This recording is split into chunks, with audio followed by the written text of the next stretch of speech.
Gálatas capítulo 5, Lucas fará a leitura de todo o capítulo, são apenas alguns versículos que estão aí sendo propostos para a nossa meditação e continuaremos falando sobre o livro de Gálatas. Pastor, o senhor pulou o 3 e o 4. Se você observar e puder fazer isso, leia durante a semana. O 2, ele dá uma visão geral do que Paulo fala sobre a cultura e as divisões na igreja, através da lei e a aplicação da lei. O capítulo 5, você vai entender agora, lendo o capítulo, que ele diz, olha, é melhor vocês optarem em viverem livres. Viverem livres do quê? Então nós vamos entender o que Paulo estava nos ensinando através de Gálatas capítulo 5, com a leitura de todo o capítulo, na voz da pessoa do irmão Lucas. Vamos acompanhar a leitura, meus irmãos. Para a liberdade foi que Cristo nos libertou. Por isso permaneçam firmes e não se submetam de novo a jugo de escravidão. Eu, Paulo, lhes digo que se vocês se deixarem circuncidar, Cristo não terá valor nenhum para vocês. De novo, testifico a todo homem que se deixa circuncidar, que o mesmo está obrigado a guardar toda a lei. Vocês que procuram justificar-se pela lei, estão separados de Cristo. Vocês caíram da graça de Deus. Porque nós, pelo Espírito, aguardamos a esperança da justiça que provém da fé. Porque em Cristo Jesus, nem a circuncisão, nem a incircuncisão tem valor algum, mas a fé que atua pelo amor. Vocês vinham correndo bem. Quem foi que os impediu de continuar a obedecer à verdade? Esta persuasão não vem daquele que os chamou. Um pouco de fermento leveda toda a massa. Tenho confiança no Senhor de que vocês não mudarão a sua forma de pensar, mas aquele que está perturbando vocês, seja ele quem for, sofrerá a condenação. Mas irmãos, se ainda prego a circuncisão, por que continuo sendo perseguido? Nesse caso, estaria desfeito o escândalo da cruz. Quem dera até se mutilassem aqueles que estão perturbando vocês. Porque vocês, irmãos, foram chamados à liberdade, mas não usem a liberdade para dar ocasião à carne. Pelo contrário, sejam servos uns dos outros pelo amor. Porque toda lei se cumpre em um só preceito, a saber, ame o seu próximo como a você mesmo. Mas se vocês ficaram mordendo e devorando uns aos outros, tenham cuidado para que não sejam mutuamente destruídos. Digo, porém, o seguinte: vivam no Espírito e vocês jamais satisfarão os desejos da carne. Porque a carne luta contra o Espírito e o Espírito luta contra a carne, porque são opostos entre si, para que vocês não façam o que querem. Mas se são guiados pelo Espírito, vocês não estão debaixo da lei. Ora, as obras da carne são conhecidas e são imoralidade sexual, impureza, libertinagem, idolatria, feitiçarias, inimizades, rixas, ciúmes, iras, discórdias, divisões, facções, invejas, bebedeiras, orgias e coisas semelhantes a estas. Declaro a vocês, como antes já os preveni, que os que praticam tais coisas não herdarão o reino de Deus. Mas o fruto do Espírito é amor, alegria, paz, longanimidade, benignidade, bondade, fidelidade, mansidão, domínio próprio. Contra estas coisas não há lei. E os que são de Cristo Jesus crucificaram a carne com as suas paixões e os seus desejos. Só vivemos no Espírito, andemos também no Espírito. Não nos deixemos possuir de vanglória, provocando uns aos outros, tendo inveja uns dos outros.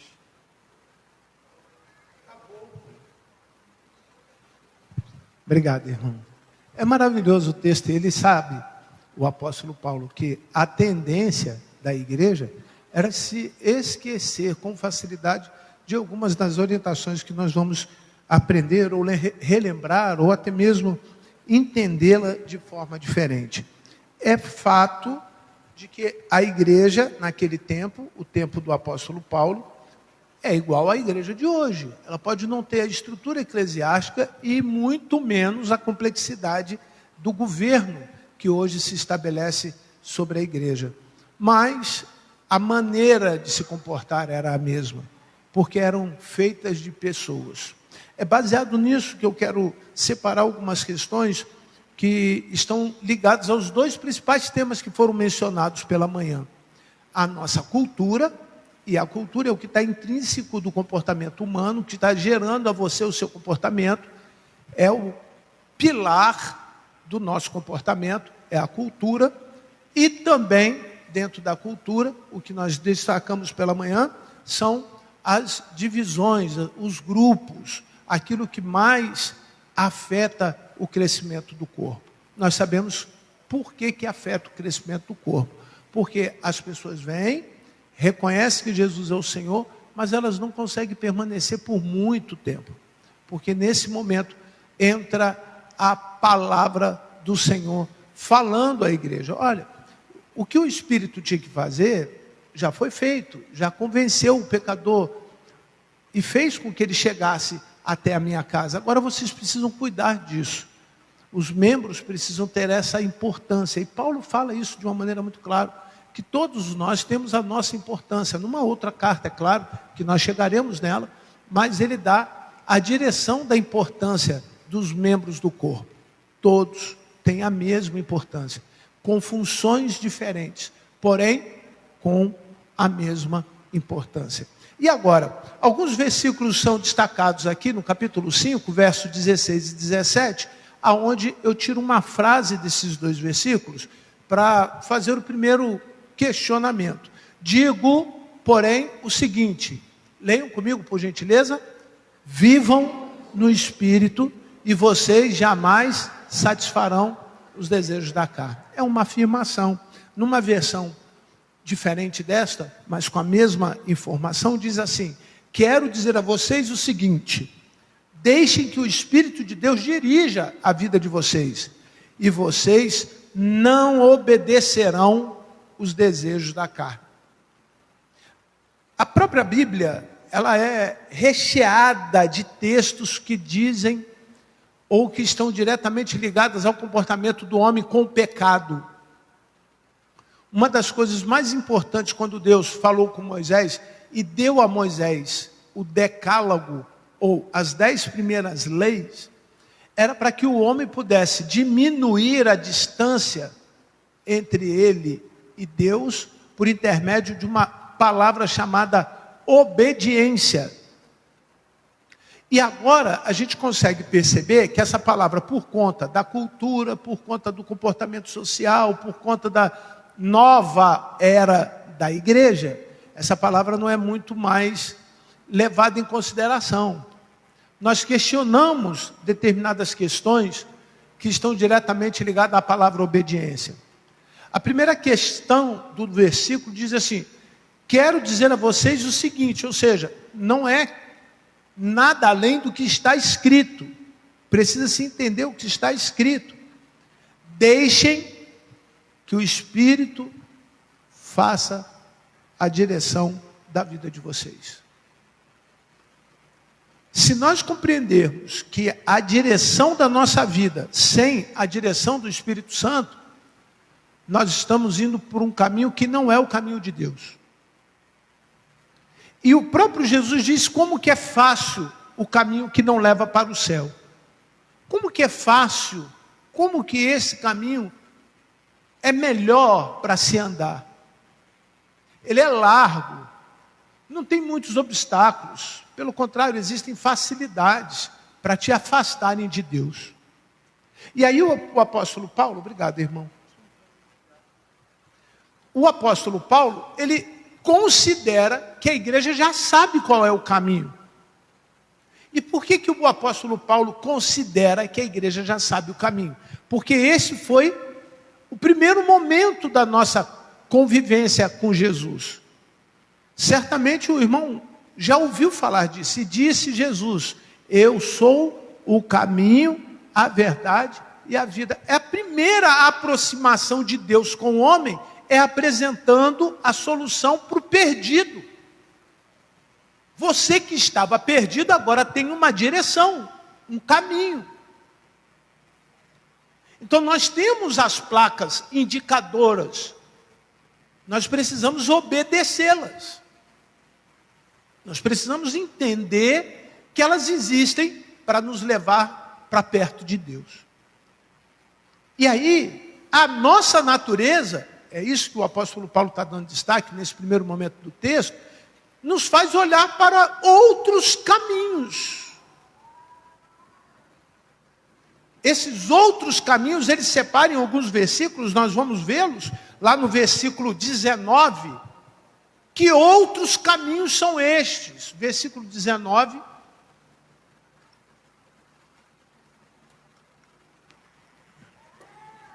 Primeiro caminho que eu destaco, da imoralidade sexual.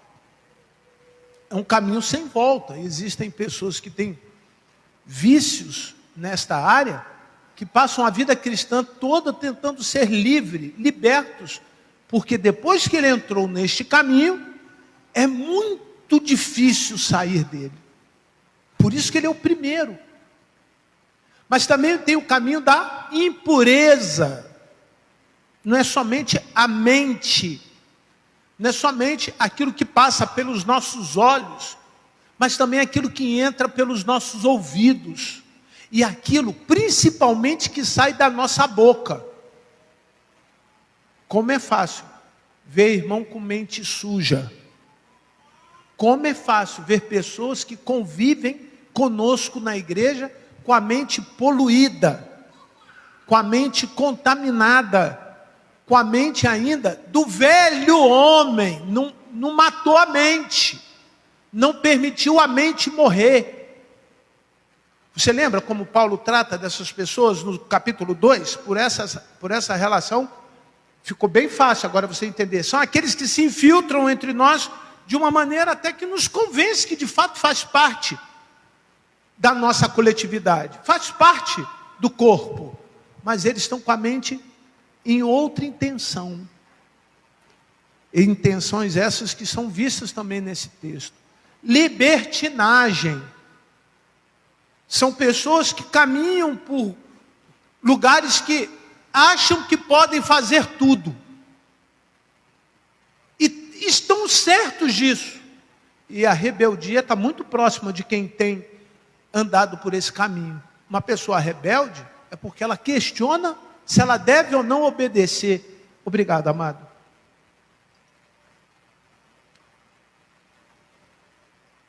Se ela deve ou não obedecer. Obedecer às regras que são colocadas para a nossa vida. E são diversas essas regras. Não temos condições nem de enumerá-las. Vocês entenderem, são tantos códigos que é o aparato de qualquer pessoa que trabalha com direito, que todo dia ele precisa estar atualizando, porque são muitas leis, e algumas dessas leis nem se usam mais, mas elas existem, estão lá. Assim é no mundo espiritual. Pessoas que andam livre, achando que estando livre, elas são donas de si mesma. Mas o verso 20 ainda tem mais coisa. E olha que é uma cadeia, né, de coisas importantes. E aí ele começa dizendo assim, olha, daqui para frente, são coisas que quase não são muito aparentes, mas são preocupantes. Pessoas que andam pelo caminho da, leiam ali, idolatria. O que é idolatria? Amar qualquer coisa. Não é Maria, não. Qualquer coisa. Em primeiro lugar, colocar Deus em segundo lugar. É idolatria. É tornar Deus em segundo plano na sua vida. Se o seu trabalho está no lugar de Deus, é idolatria. Se a sua casa estiver no lugar de Deus, é idolatria. Se os seus filhos, por isso que Jesus falou isso, aquele que não abandonar seu pai, seu irmão, seus irmãos, porque se colocarmos essas coisas, nós temos muitos problemas nesse campo. Nós temos interpretações diversas. Pessoas que constroem diante de uma teologia que é diferente, que a ordem é Deus, e aí ele vem construindo da maneira como ele acha o melhor. Mas na prática, Deus não é o primeiro. É muito prático isso quando você tem um hábito de orar e no final você esquece de falar que é em nome de Jesus. Por isso que quando nós terminamos qualquer coisa, nós precisamos exaltar, glorificar o nome daquele que deu e entregou a sua vida por mim e por você na cruz do Calvário. E o nome dele é Jesus. Eu não oro em nome do Pai, do Filho e do Espírito Santo. Me perdoe quem olha assim, mas você está orando errado. Eu não oro em nome da Maria, do seu Jorge, do teu João, do seu Manuel, porque nenhum deles pode fazer com que a minha oração chegue onde tem que chegar. Mas eu tão somente oro e me curvo, me prostro diante daquele que é o único que tem autoridade do Pai para ser o meio, o caminho, o intercessor entre eu e Deus. O nome dele é Jesus. Se você ama Jesus, Deus está em primeiro lugar na tua vida. Se você ama Deus em primeiro lugar, e a Jesus, não é em segundo lugar, porque eles são a mesma pessoa, o Espírito Santo está no controle da tua vida. E é esta a orientação do apóstolo Paulo. Olha, por mais que vocês tenham total razão de quererem viver assim, mas pode ser que o Espírito Santo não esteja se agradando da forma como você está vivendo com ele. Não há nada além do que mais significativo para Deus do que nós amarmos a Deus sobre todas as coisas. Mas qual é o maior mandamento? Amar a Deus sobre todas as coisas e ao próximo como a mim mesmo. E aí a gente consegue continuar, porque ele vem dizendo mais coisa, o caminho da feitiçaria. Pastor, mas é possível termos pessoas na igreja vivendo com esse tipo de comportamento? Claro. Pessoas que são místicas, elas são sincretistas, elas conseguem de alguma maneira interferir na ação espiritual. Elas conseguem atuar no mundo espiritual de forma secundária. O Espírito Santo é uma pessoa com vontade própria, que tem sentimento, que lhe atrai a gente. Mas uma pessoa que ela é de forma natural ligada a essas coisas, ela acende incenso, ela usa sal grosso, ela tem uma folha de arruda, ela tem o patuá de não sei quem, e acredita nisso. Ela tem as suas crendices, como se essas crendices substituíssem a ação de Jesus. E para abrir mão disso, por conta da cultura, é muito difícil. Embora você não acredite, mas tem muita gente católica disfarçada dentro da igreja de crente. Por que católico? Porque crê em coisas da igreja católica, apostólica, romana, a que originou, de alguma maneira, o pilar do protestantismo. No momento em que alguém se viu insatisfeito com as práticas, com aquilo que estava vivendo lá, ele disse, nós não vamos mais viver assim. Irmão, preste atenção, nós não vamos mais viver assim. Estas foram as propostas da reforma. Por isso nós somos protestantes, porque nós contrariamos o que eles fazem, mas muitos continuam vivendo da mesma maneira, e associado a coisas que não agradam a Deus. Nós, contaminados pela cultura, vivemos como se estivéssemos vivendo correto diante de Deus, mas vivemos com uma porção de coisas que não faz parte da cultura. Tem perguntas que eu poderia introduzir nesse momento, mas isso talvez viesse causar um pouco de confusão na mente dos irmãos. E o intuito da liderança dos irmãos não é causar confusão, pelo contrário, é fazer você entender que uma vez que você entregou a sua vida e o seu coração para Jesus, você está livre. Eu vou repetir, você está livre de todas essas coisas para a glória do nome do Senhor. Se liberte dessas coisas. Quem não tem uma foto de alguém que já morreu na tua casa e de vez em quando você pega, chora e entra em depressão por causa dela? Quem não tem uma roupinha que você gosta muito e fica tanto preso a isso, que pode ser que alguém bem próximo de você esteja precisando dela e você não dá, porque você ama mais aquilo do que o próximo? São essas coisas que eu não quero trazer dificuldade para você.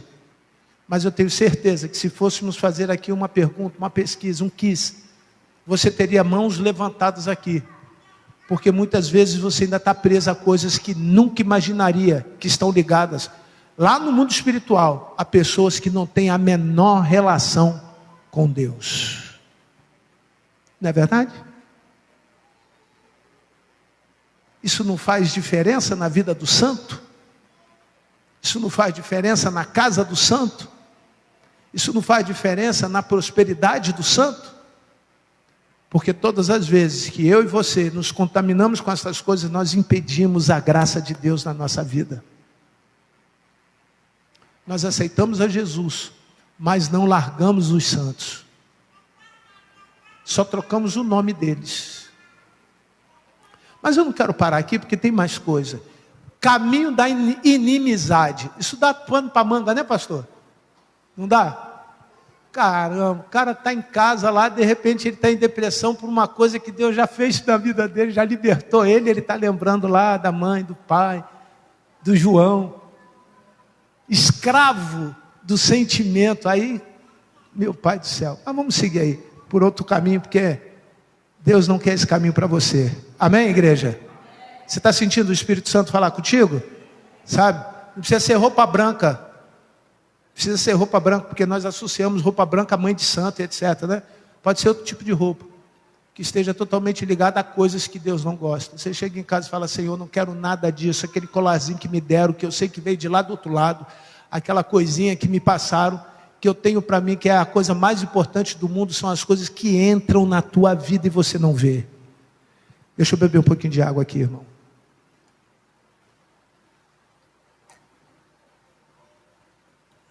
Inimizade. Caminho da inimizade. A princípio, eu fiquei imaginando que o texto deixou claro que Paulo tinha algum problema com quem no texto? Pedro, muitos vocês estão sabendo. Mas não tinha. Não tinha. Porque a inimizade começa quando você não respeita a diferença do outro. Você consegue entender? Porque enquanto você respeitar a diferença do outro, ele não é seu inimigo.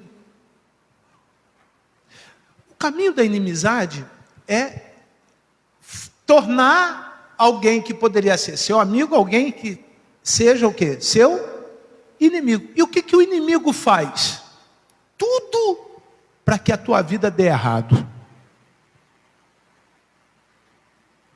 Quem é o inimigo das nossas almas? Quem? Quem? Não fala assim não, fala com alegria. O diabo. Fala, por favor. Não, pastor, se eu falar o nome dele, eu vou atrair. Olha lá, você está no item anterior. É mandinga. 3 cruz credo, Ave Maria, toma um pozinho de arroz na boca. Né? Está soluçando, pega um pedaço de papel e cola onde? Meu Deus do céu. Me deu um fundamento científico que isso é verdade, que isso... Irmão, tem gente que arranca a linha do botão, faz a bolinha, molha na boca e cola onde? Que coisa absurda. Mas tá bom. Mas tudo bem. Mas quem caminha na linha da inimizade tem que entender que o seu inimigo é o diabo. Então todo mundo que não for de Deus, naturalmente é o quê? É seu. Meu inimigo. Pastor, que coisa séria. Porque Jesus ensina que não tem valor nenhum eu amar os meus. Não, irmão, vocês estão entenderam a pergunta certa ou entenderam a pergunta errada? Jesus ensina que não tem valor nenhum eu amar os meus amigos. Eu preciso amar os meus inimigos. Não é para eu andar com o inimigo, e nem caminhar, nem fazer inimizade. Eu preciso que o Espírito Santo me dê capacidade para amar os meus, mas eu preciso de amigo para me ajudar a fazer isso. Eu preciso de pessoas que estão comigo, que vivem no mesmo espírito, que me dão cobertura espiritual, que oram por mim. Quando eu cair, me dê a mão para levantar. Este é meu amigo. Que por outro lado, se fosse meu inimigo, caiu, ele faz o quê? Fica aí. Se você está indo por um lugar que vai te levar à perdição, ele vai dizer, não é aí mesmo. Vai reto. Vai reto. A teoria da influência diz que é muito mais fácil você seguir o que é errado na vida das pessoas do que você conseguir fazer o que é certo. Isso é científico. Ou seja, se você andar com pessoas que fazem coisas erradas, mais cedo ou mais tarde você vai estar fazendo o que elas fazem. Se você sentar para comer, se você rodar a mesa e botar na tua mesa pessoas, na tua casa, pessoas que não têm nada com Deus, mais cedo ou mais tarde você vai parar de fazer as coisas de Deus. Consegue entender o que Paulo está falando para a igreja? Cuidado com o caminho dos inimigos. Porque muitas vezes eles estão mais perto de você do que você imagina. O que Jesus alerta? Os nossos inimigos estão dentro da nossa própria casa. Cuidado com os nossos inimigos. Aquele com quem você confia. A maioria das vezes a pedofilia acontece com pessoas muito próximas. Onde você confia a criança. O estupro de vulnerável. Não é ninguém que vem de fora por o teu muro, entra, arromba a porta e faz o que está para fazer, não. São pessoas que você bota dentro da tua casa. As pessoas te roubam dentro da tua casa. Elas te traem dentro da tua casa. Elas fazem coisa ruim para você dentro da tua casa. Cuidado com isso. Seja zeloso, porque o caminho da inimizade você consegue ver depois que na verdade ele não era seu amigo. Porque qual é o objetivo do diabo? Qual é o objetivo do nosso maior inimigo? Repitam: matar, roubar e destruir. Então aqueles que estão lá, que não têm nenhuma relação com Deus, qual é o objetivo deles? Matar, roubar e destruir. Por que você faz aliança com pessoas que não têm nada com Deus? Por que você faz acordos com pessoas que não têm nenhuma relação com Deus? Já parou para pensar nisso? Isso influencia na tua vida. Rixa, sabe o que é rixa? Rixa até pouco tempo era crime.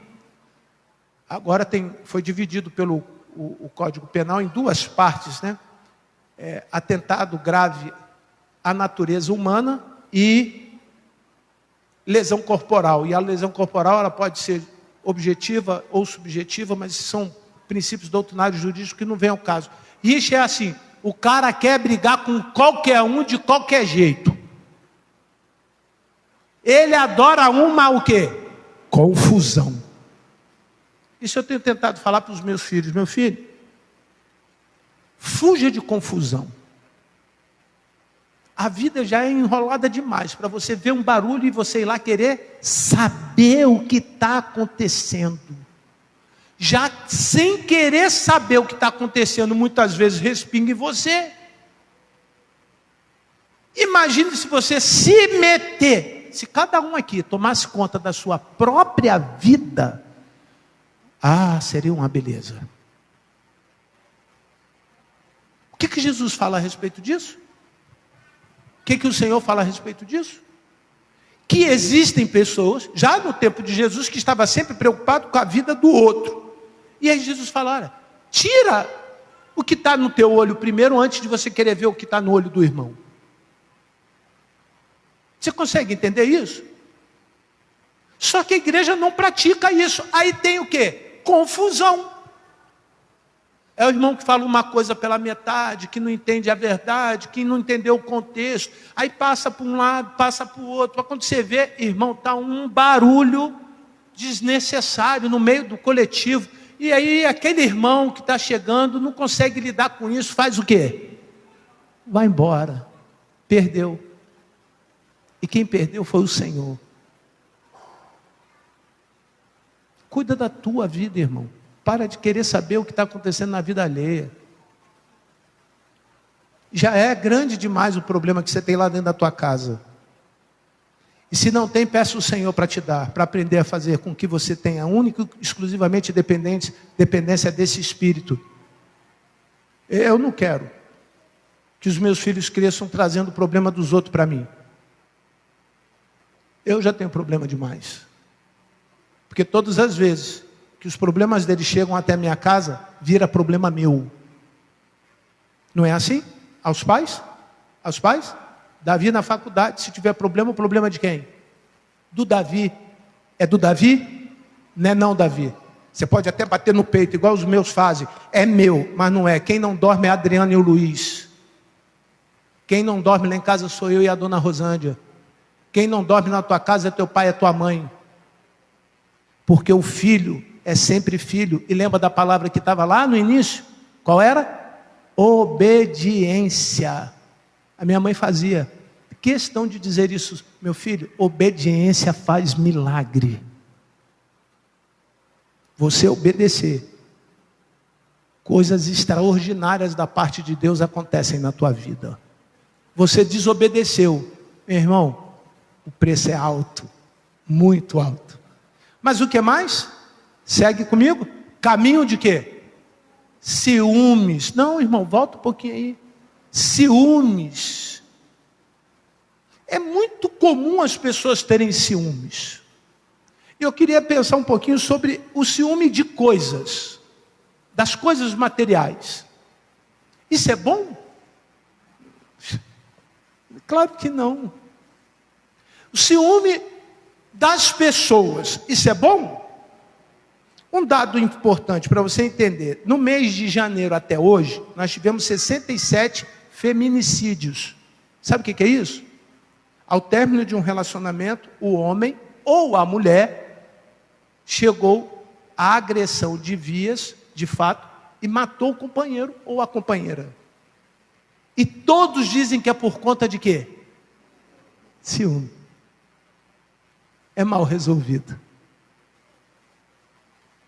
O ciúme em circunstância nenhuma é bom. O ciúme não é bom. Ele existe naturalmente até no amor, como diz o apóstolo Paulo.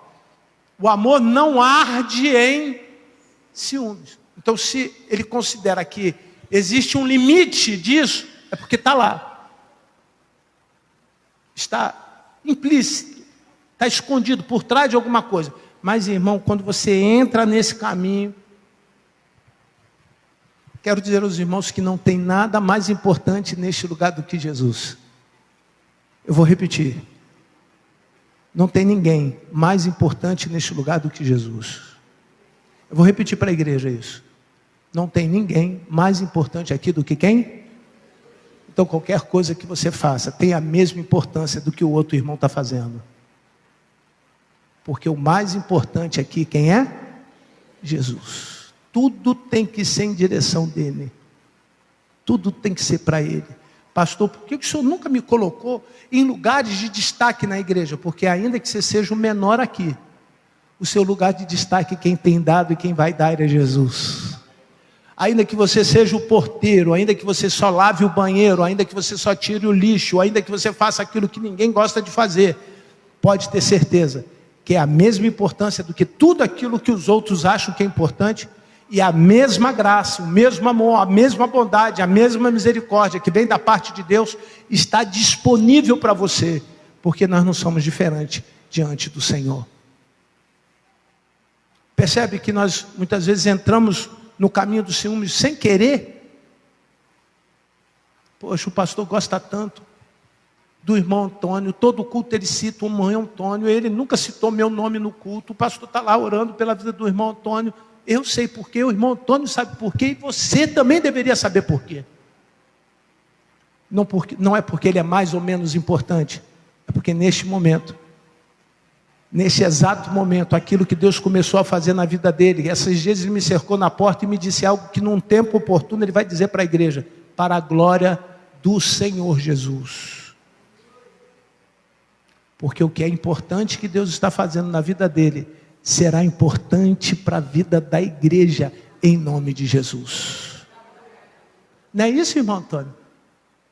O senhor pode dizer se é ou não é? É com alegria, e é bem grande, é como Deus respondeu a Moisés. Olha que coisa, que semelhança. Moisés pergunta para Deus, Deus, como que eu vou chegar para o povo e vou falar que eu tenho autoridade para que eles me obedeçam? O que eu vou contar para o povo? Primeiro, Moisés queria um crachá, e Deus deu 2 tábuas para ele, 2 crachás bem grandão, empoderou Moisés, e virou para Moisés e falou assim, fala para o povo que eu sou, repita comigo assim, Deus é, Deus é, Deus é que é, eu não sou nada. Quando você não é nada, Deus é. Quando você é alguma coisa, Deus deixa de ser. E eu vou contar uma coisa para você. Nós estamos ali, já indo para o final do versículo 20. Você consegue perceber diferença quando você está livre disso? Chama-se maturidade. Chama-se maturidade. Você consegue separar essas coisas na tua cabeça, no seu comportamento diário, com a ajuda do Espírito Santo, você vai diminuindo a incidência dos erros espirituais. Tá, então deixa eu lhe fazer uma pergunta. Se você diminui os erros espirituais, ou seja, os seus pecados espirituais, você vai se tornando mais semelhante a quem? A Jesus. Vai tendo mais autoridade. Porque quanto mais semelhante a Jesus, mais autoridade você vai tendo. Você quer ter autoridade na igreja? Seja semelhante a Jesus. Pastor, ano que vem tem eleição para vice-presidente? Tem. Seja semelhante a Jesus. Para ser diácono na igreja? Eu quero parabenizar os irmãos, não pude estar, os irmãos na reunião do corpo diaconal. E algumas pessoas, quando eu cheguei aqui, a pessoa estava falando, pastor, hoje eu ouvi tanta coisa que eu não faço. Eu falei, então funcionou a reunião. Não é para chamar a atenção de ninguém. Essas reuniões é para te lembrar da responsabilidade que você tem em ser um oficial da igreja. Mas você quer ser oficial da igreja? Seja semelhante a Jesus. Você quer ser ministro de louvor? Seja o quê? Seja semelhante. Você quer ser um evangelista? Seja semelhante. Você quer ser pastor? Ah, pastor, eu quero ser pastor. Beleza, não tem problema nenhum. Nós temos algumas questões, precisa ser feito algumas coisas. Mas para isso você tem que ser o quê? Semelhante a Jesus. Pastor, eu quero mexer no projetor, lá em cima. Apertar o botão e mudar os slides. Seja o quê? Semelhante a Jesus. Tudo que vocês fizerem, em semelhança, ou em concordância, ou com o desejo de ser igual a Jesus, isso é bom. Quando não é semelhante a Jesus, isso é o quê? Ruim. Causa ciúme. As pessoas saem. Por que você saiu? pastor, fiquei 20 anos lá com o senhor nunca me levantou diácono. Então vem cá que eu levanto, irmão. Ponto. Levantei. Entendeu? As pessoas chegam aqui e começam a ver a estrutura, elas querem coisas que não são importantes. O que é importante? Ser semelhante a Jesus. Isso que é importante. E aí, com isso, você tem o caminho da ira, da discórdia, da divisão, da facção. Versículo 21, por favor.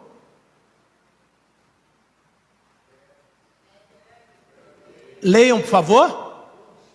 Inveja, bebedeiras, orgias e coisas semelhantes a estas. Agora, ponto. Declaro a vocês, poderia ficar a noite toda falando sobre cada um desses caminhos, tá? Mas vamos lá, só para a gente acabar o culto aqui num tempo razoável. Declaro a vocês como antes, já os, o quê? Então é preventivo. Eu preciso fazer isso antes. Não é reativo, não é porque acontece alguma coisa e eu tenho a reação. E nem proativo, porque quem quer viver com o Espírito Santo não pode passar na frente do Espírito Santo. Um exemplo de alguém que passa na frente do Espírito Santo: comportamento emocional desequilibrado. Ele chega num ambiente que é espiritual, que deveria ser comportado por pessoas equilibradas, você vê a pessoa desequilibrada. Tem exemplos enormes aí na internet. Pessoas fazem coisas das mais absurdas. Estão fazendo em nome de um espírito que eu não sei se é o Espírito de Deus. Eu não sei. Mas eu não julgo, não quero tirar o direito de ninguém viver e agir daquela forma. Mas o texto diz que eu preciso preventivamente, preciso estar atento de maneira preventiva. Ou seja, para que eu não me comporte desta forma, eu preciso me comportar de alguma forma. Nós vamos ver qual é a forma. E aí ele conclui o que acontece com quem vive dessa maneira, que não é o que eu desejo para você. Os que praticam tais coisas, leiam, não herdarão. Senhor, o que eu faço para herdar o reino de Deus? Você lembra desse episódio com Jesus? Você lembra? As pessoas querem Deus, mas não querem fazer o que Deus quer que ela faça. Por isso, você viver do jeito que você quer viver não é o bastante. Você precisa abrir mão disso. Versículo 22. Agora vamos ver quais coisas. Bem rapidinho. Mas o fruto do Espírito é, olha o caminho. Se lá nós tínhamos caminhos lá com muita facilidade, aqui são caminhos o quê? São caminhos difíceis, desérticos, inóspitos, quer dizer que não tem condições de sobrevivência, rala muito.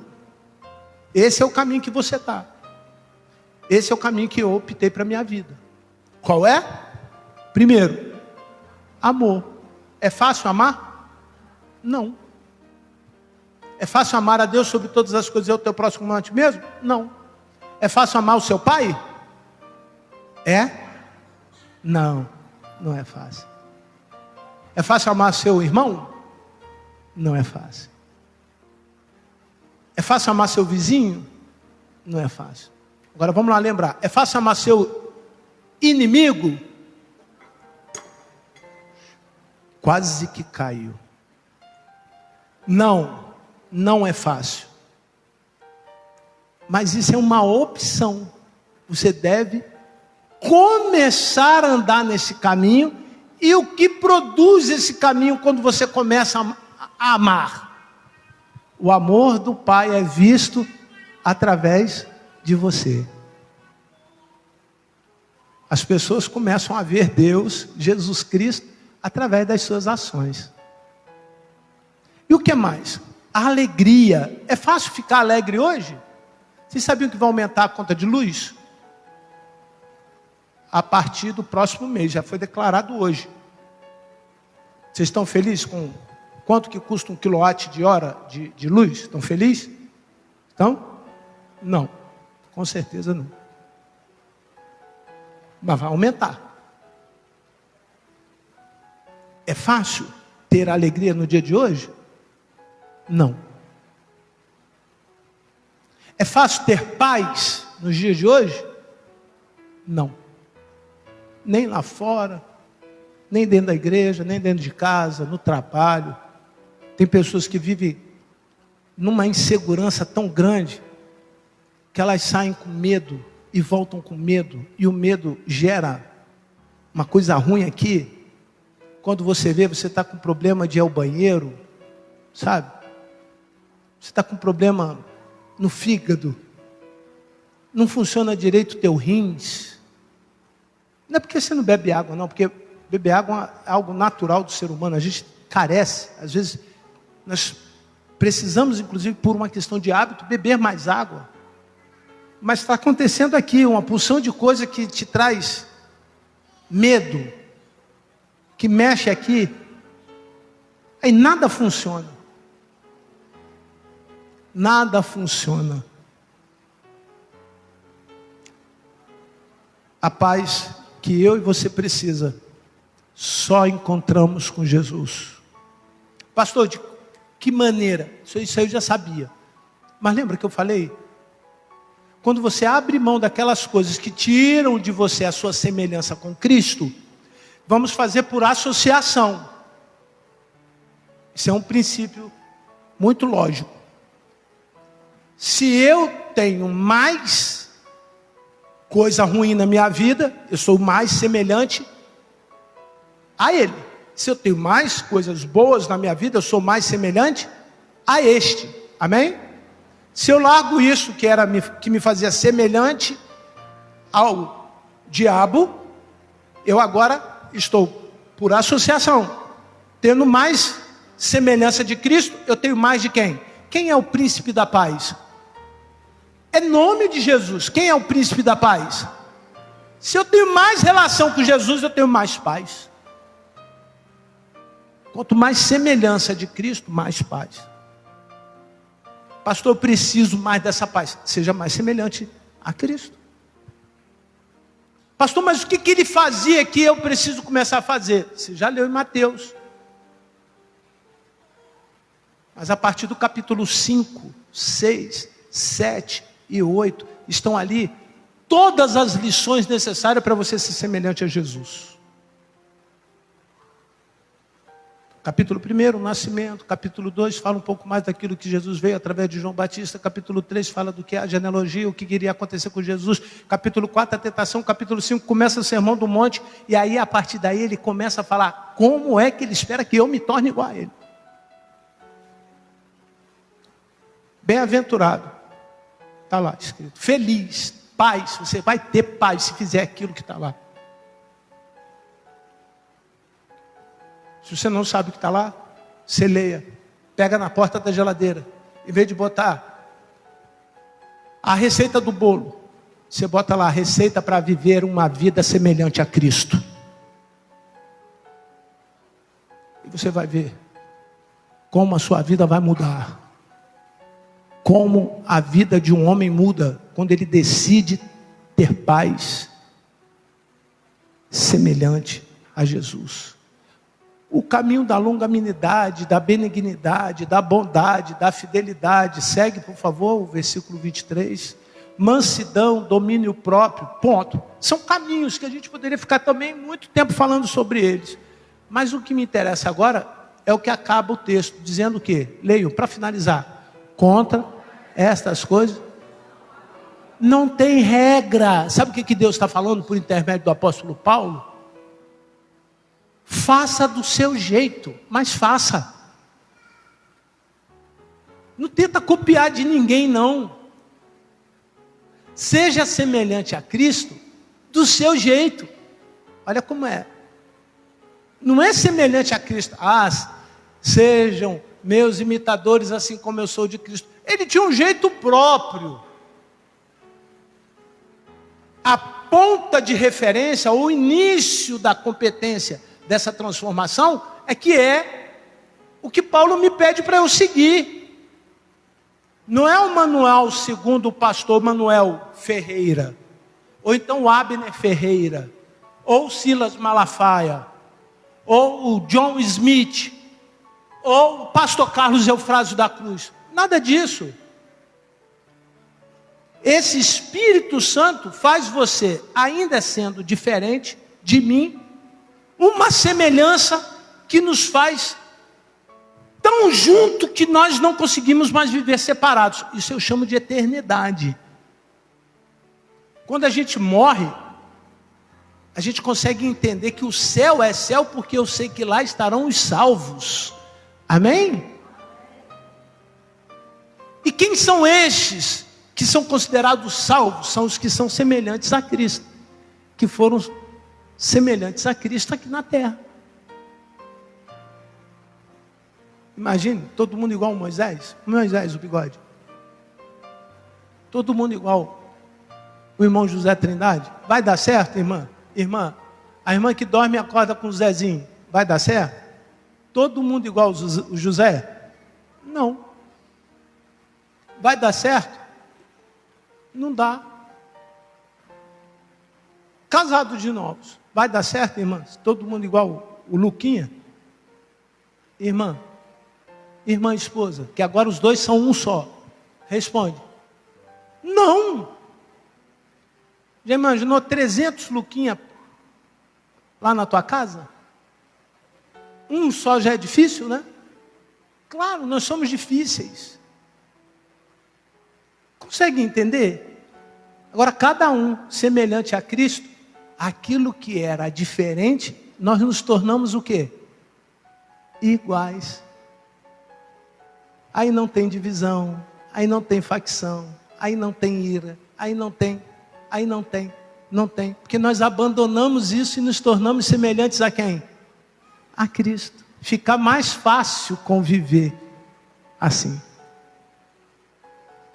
Nós conseguimos chegar em lugares mais longe.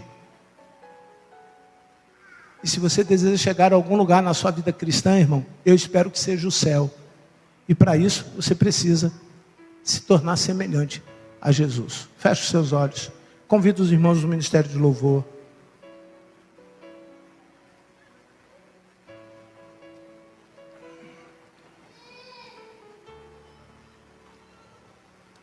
Pode ser que hajam pessoas aqui que, compreendendo a palavra, precisam que o Espírito Santo lhe convença do pecado, lhe dê consciência do juízo, ou lhe dê juízo. E você está disposto a pagar o preço, a abandonar essas coisas que não o fazem semelhante a Jesus, mas que você quer sair essa noite com desejo de ser semelhante a Jesus. Eu quero convidar você a se colocar de pé. Em nome de Jesus. Deus abençoe cada um desses irmãos que estão dizendo: Senhor, a caminhada já começou, mas tem coisa que ainda eu não faço conforme o Senhor deseja que eu faça. Me ajuda. Me ajuda. Esses dias teve uma corrida no Rio de Janeiro. E uma pessoa que corre 5 km foi ser guia. Me dá a mão aqui. Guia de um cego. Que a corrida era inclusiva. A corrida era mista. Tinham pessoas que estavam ali correndo com alguém que tinha alguma deficiência e outros não. E aí ele contou que quando ele começou a correr, esse corredor aqui corria mais do que ele. O cego corria mais do que o guia, sabe? Quando deu do 3º km, ele não aguentava mais correr. Ele teve que fazer essa pessoa que tinha uma limitação desacelerar para ele conseguir terminar os 5 km. Eles ficaram em 5º lugar. Esse cego é campeão do mundo. Paralímpico. Ele ficou muito frustrado. É Claro que os amigos zoaram ele. Ah, se o cara corresse sozinho, eu ia chegar primeiro do que você. Coisa assim, sabe? Mas eu tirei uma lição para a minha vida. Me dá a mão. Ainda que eu preciso de um guia, que é o Espírito Santo, eu não estou mais cego. Eu vou repetir para você. Você não está mais cego.